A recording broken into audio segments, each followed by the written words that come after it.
I'm gonna review you a little bit because today we're gonna see the. Did you not get one, Miles? No, I did not. I'm sorry. I didn't probably count right. No, it's okay. My usual, importer's not here. Yeah. Or she's an exporter and you just import from her. Oh yeah, that's fine. That's fine. Alright, so what we're gonna look at is I'm gonna kind of review money, which will kind of help us on our notes later when we start reviewing. But I'm gonna eventually get into time value of money, which our notes is based off of. So money. Remember when we did Welch's Warehouse is anything that you can use for a medium of exchange, store value, it's a unit of account. Money is best when it's portable. Can y'all put money in your pockets, right? Mm-hmm. It is best when it's durable. So I washed pants last night and I pulled out a $20 bill and it did incinerate, right? Well, would my cupcake money would have done that, right? And so it's divisible. I could take that 20, divide it up, right? It's acceptable, it's stable, and there's our dollar, right?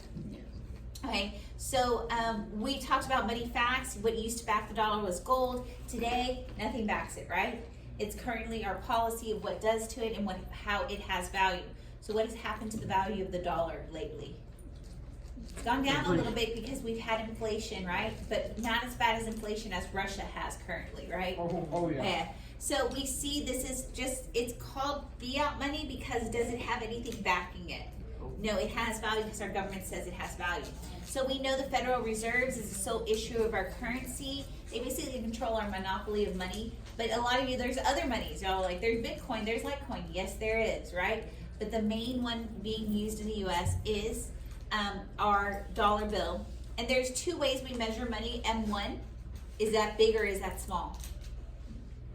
M1, the stuff we have in our bank accounts and in our pockets. Yes. Is it big or is it small?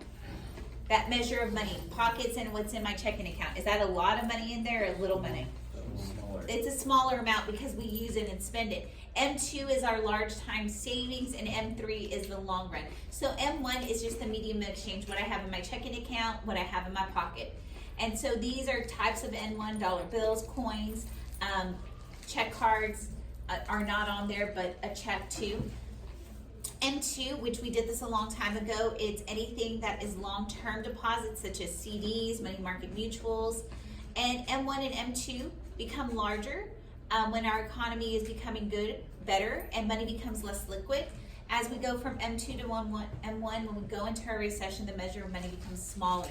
So now we're getting into time value of money, okay? That was a review from everything we had done before break, besides the math stuff. So the first question, this is a review. It says, is $1 today worth more than $1 tomorrow? What do y'all think? Yeah. Yes, because you probably heard your parents say, back in my day, I used to be able to buy this and now it's this. Do any of y'all have examples of that? Yes. In and out. In and out. What's up with In and Out? That sounds really good for dinner today. They Really have a burger for $2.80, Uh-huh. and it's been that way for a while. Yeah, but does it take a... Compared to other restaurants that have increased their prices. Oh yeah, so a lot of restaurants, like you go to McDonald's and it's gonna be $5 for a Big Mac, right? Yep. And so McDonald's has, what you used to be able to buy a hamburger there for 15 cents, right? Mm-hmm. So did my dollar back in the day in the 1940s and 50s buy a lot more than my dollar does today? Yes, I remember I used to buy a loaf of bread for $1. And my mom would send me to the store. So did my dollar back then buy a lot more? I had to fork over $3 today. So yes, this is the answer to there.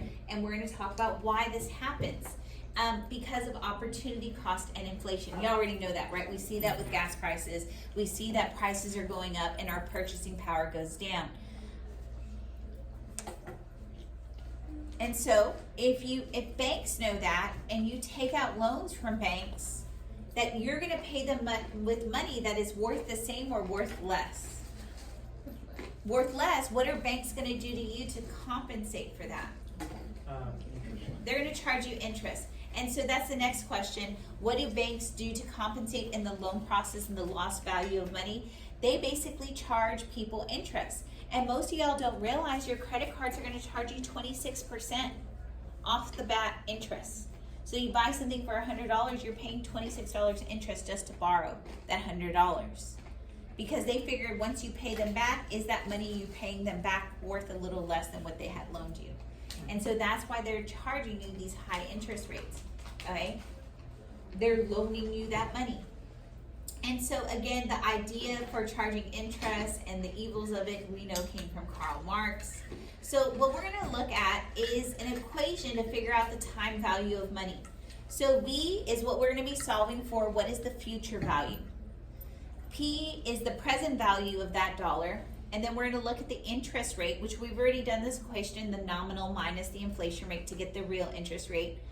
And how many years it takes down, and then are they compounding that interest? And so eventually y'all are gonna see this is why you make no money in your savings account. And then eventually you're gonna see this is why credit cards kill people, because they charge a lot of interest.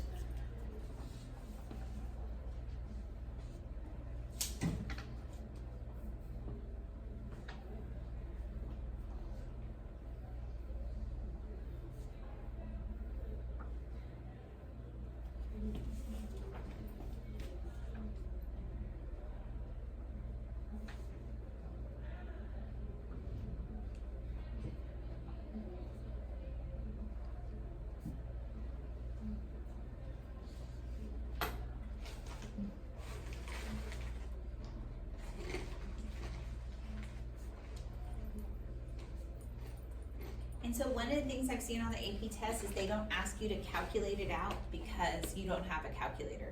Usually they're very simple ones that we do calculate. Most of it is understanding the process of it. So what we're gonna look at is the formula to calculate the simple interest rate. And so it is V, because that's what we're solving for, 1 plus R, which we know is the nominal minus the real, times the number of years, times what we have of the value. You will never be asked this on an AP test, but y'all are gonna see it's very, very simple. So when you go to a car dealership and they're showing you all of this, saying, you're gonna have this car loan for 5 years, this is your payment, this is actually the interest form that you come back to see if they're actually like taking too much money from you, okay? And there's generators that you could put it in, and it's just this equation. So like when my husband was trying to get a new car and I had gotten our car on 0%, my car. And I was like, okay, how much are they gonna charge you? They're like 3.5. I was like, no, we walk, okay? And they were like, that's a really good interest rate. I was like, no, because I could put it into this equation and I realized, am I paying someone to borrow their money?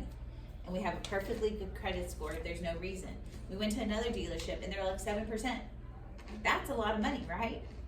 Okay? And so this is the stuff, because y'all are gonna be buying cars. You're gonna be buying houses, so you can understand how much money you're putting in. The compounding interest formula, this is the one that credit card companies use against y'all. If you ever get a credit card, which to start at least a credit history, you have to get something. So, and you're gonna realize why it's bad here, because do y'all see that NK? It's the years and then the number of times the interest is accredited, so that's compounding interest. So your credit cards 12 times a year will compound interest, even if you don't buy something on it.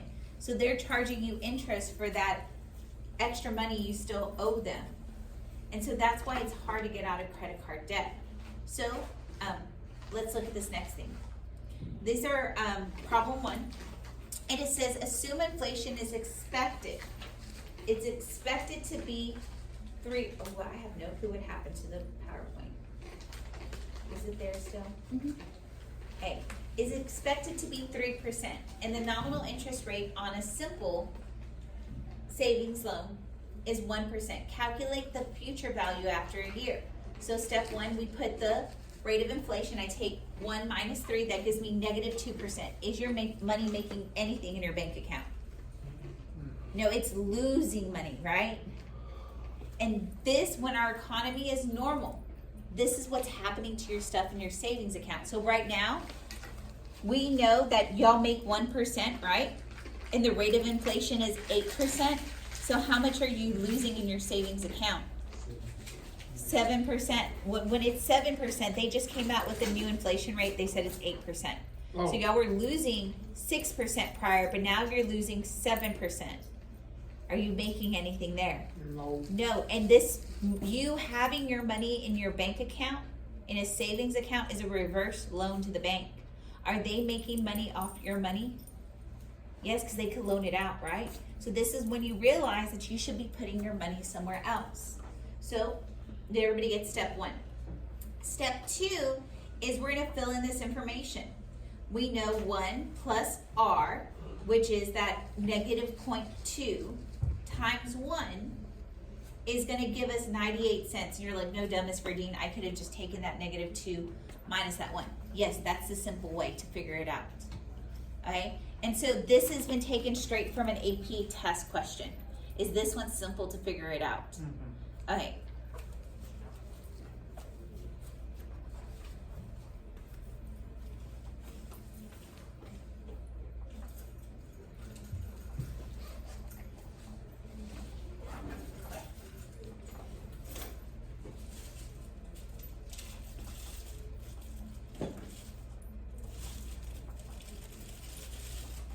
I didn't take like an allergy pill, like whatever's going on outside is a mess.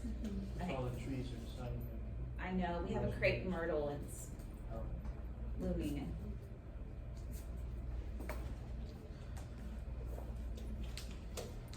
Are y'all ready for the next one? Got it? Yes.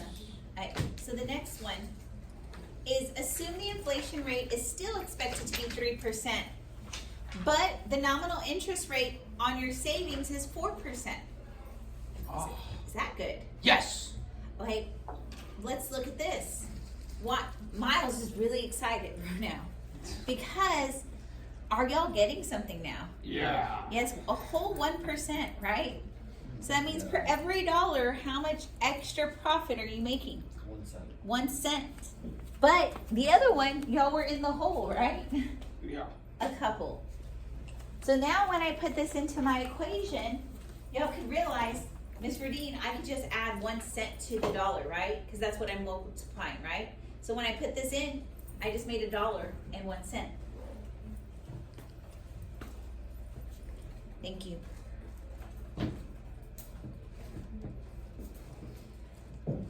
So do y'all understand the one equation you need to take away from this class, if you don't remember anything else, is this one. Because when you go and invest your money and they're gonna tell you 10% and the rate of inflation is 3, how much is it that your investment is making you? 1%. 10 minus 3. Negative 7%. Okay, Times negative. Okay, if the interest rate is 10%, Oh. the rate of inflation is 3, right? So it's giving you 10% minus the rate of inflation, which is 3. How much is your investment making you? 7. So y'all know, like today, let's do it today. Your rate of investment is 10. The rate of inflation is 3. What happens to your net gain? 10 minus 8 gives me what? 2. Yeah. Okay. So 10 is do you think many businesses are giving 10%? No. And so do y'all think people are moving their monies in the market right now because the rate of inflation means that their return on their investment is really low? Yes. And people are moving, and this is why our stock market's kind of been unstable, because people are trying to buy bigger things to get them more, because that inflation isn't eating up on your savings dramatically. So we have one more equation. Time value of money is fun. I really don't know how to make it fun. But let's just assume the annual inflation rate is expected to be 2.5%. And the nominal interest rate on a 10-year certificate is 5%. We're going to calculate the future value if you put $1,000 in. So, right, 5 minus 2.5 gives me 2.5, right? That's good, right? Yes. I'm making money. But let's just see what happens when I put $1,000 in. So it's compounding. So is it just going to be easy for me to put like 1,025? I can't do that, right? If that's on my simple interest one. This one is compounding. So when I put all the numbers together, do y'all see how I have that, the number of years times the times it compounds? And then when this is put in your calculator, this is why AP will never ask you to do this, but you'll get $1,283. It should have just been $250, but because it compounded, it got that extra interest in there. AP will never ask you that. But this is the one. This is why credit cards are so bad on people, because they compound every month. Are they charging you more for that money? Okay, we're done with time value of money.